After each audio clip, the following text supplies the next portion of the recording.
வணக்கம், நான் உங்கள் டாக்டர் செந்தில் பேசுகிறேன்.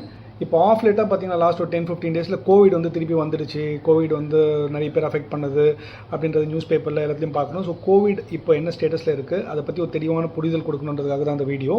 கோவிட் வந்து பார்த்தீங்கன்னா 2020 மார்ச்சில் ஸ்டார்ட் ஆகி இப்போ கடந்த 5 வருஷமாக நம்ம கூட இருக்குது. இதில் நிறைய வேரியன்ட்ஸ் வந்துச்சு. First variant, second variant, third variant, delta, omicron அப்படின்னு சொல்லிட்டு நிறைய நேம்ஸ் வந்தது. நம்ம வேக்சினேஷனும் பண்ணோம்.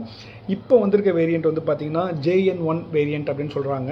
இப்போ டெஸ்ட் பண்ணி பார்த்ததில் ஒரு குட் நியூஸ் என்னென்னா, இதோட சிவியாரிட்டி வந்து ரொம்ப கம்மியாக இருக்குது. அதாவது இந்த தேர்ட் வேரியன்ட் இருந்தது இல்லைங்களா, ஒமிக்ரான் வேரியன்ட் அப்படின்னு சொன்னாங்களா, அது மாதிரி ரொம்ப மைல்டாக தான் இருக்குது.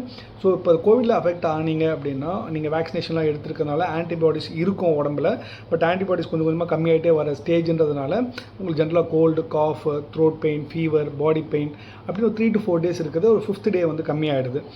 இதில் ரொம்ப இன்ட்ரெஸ்டிங் ஃபேக்ட் என்னென்னு பார்த்தீங்கன்னா, இதோட சிவியாரிட்டி கம்மியாக இருந்தாலும் அதோட பரவும் தன்மை, டிரான்ஸ்மிசிபிலிட்டி வந்து ரொம்ப அதிகமாக இருக்குது ஆக்சுவலாக. ஸோ வீட்டில் ஒருத்தருக்கு கோவிட் வந்தது அப்படின்னா அது ஃபாஸ்ட்டாக அந்த வீட்லேயோ இல்லை அந்த தெருவிலையோ இல்லை அவங்க கூட க்ளோஸாக இருக்கவங்க எல்லாருக்கும் ஃபாஸ்ட்டாக பரகுது. இதுதான் வந்து நம்ம தடுக்கணும் ஆக்சுவலாக.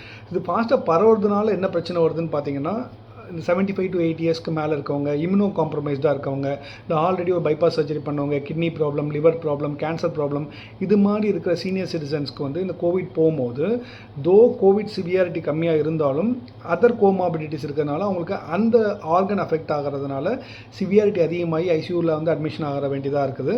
ஸோ இது வந்து டேரெக்டாக கோவிட்னால இம்பாக்ட் கிடையாது. கோவிட் வந்ததுனால அவங்களோட இம்யூனிட்டி அஃபெக்ட் ஆகிட்டு மற்ற காம்ப்ளிகேஷன்ஸ், ஃபார் எக்ஸாம்பிள் ஒபிசிட்டி இருக்கவங்க, ஸ்மோக் பண்ணுறவங்க, இவங்கெல்லாம் ரொம்ப கேர்ஃபுல்லாக இருக்கணும். ஸோ அதனால் இந்த கோவிட் வந்து இதுக்கு மேலே நம்ம கூடயே அப்படியே இருக்க போகுது. இப்போ டைஃபாய்டு வந்துருச்சு, வைரல் இன்ஃபெக்ஷன் வந்துருச்சுன்னு சொல்கிறோம் இல்லையா, அது மாதிரி கோவிட் வந்து இதுக்கு மேலே வந்து பெர்மனெண்ட்டாக நம்ம கூட இருக்க போகுது. அப்பப்போ வந்துட்டு போகும். இது மியூட்டேஷன் அப்படின்னு சொல்லுவாங்க, மரபணு மாற்றங்கள்னு வாங்க, இந்த ஜீன் மியூட்டேஷன் வாங்க. இப்போ இருக்க கோவிட் வந்து அந்த JN1ன்றது மைல்டாக இருந்தாலும் அது போக போக உருமாற்றம் அடையலாம், மியூட்டேஷன் ஆகலாம், அது சிவியாரிட்டியாக ஆகலாம். ஸோ இப்போதைக்கு நம்ம பண்ண வேண்டியது வந்து கோல்டு, காஃப், ஃபீவர் ஏதாவது இருந்ததுன்னா மாஸ்க் போட்டு நம்ம ஐசோலேட் பண்ணிக்கணும். மற்றவங்களுக்கு அந்த இன்ஃபெக்ஷன்ஸ் எடுத்துகிட்டு போய் கொடுக்கக்கூடாது. ஏன்னா நம்மளுக்கு சிவியாரிட்டி கம்மியாக இருந்தாலும் அது வேறு யாராவது அஃபெக்ட் பண்ணி அவங்களோட உயிருக்கே கூட ஆபத்தாக வரலாம். இது தயவுசெய்து எல்லாருக்கும் ஷேர் பண்ணுங்கள். கோவிட்னால பயப்பட தேவையில்லை. யாருக்கு கோல்டு, காஃப் வந்தாலும் அவங்க ஐசோலேட் பண்ணிக்கோங்க, மாஸ்க் போட்டுக்குங்க. பொது இடத்துல போய் அதை ஸ்ப்ரெட் பண்ணாதீங்க, அவங்களுக்கு தெரிஞ்சோ தெரியாமலோ. Thank you, doctor Senthil signing off.